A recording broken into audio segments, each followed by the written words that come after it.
Числительные бывают количественные и порядковые. Количественные числительные: bir, iki, üç, dört, beş, altı, yedi, sekiz, dokuz, он и так далее.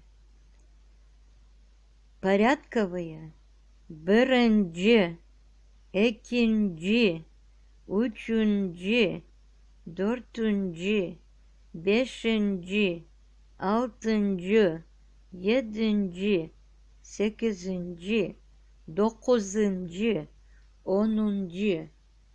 Например, bir ev, один дом.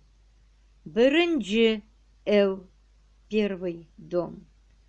Iki terek, два дерева. İkinci терек, второе дерево. Üç попи, три утки. Dört tavuk, четыре курицы. Dört tavuk ve bir хораз, четыре курицы и один петух. Здесь количественные числительные. Dördüncü tavuk топаллай, четвертая курочка хромает. Анда эки эчки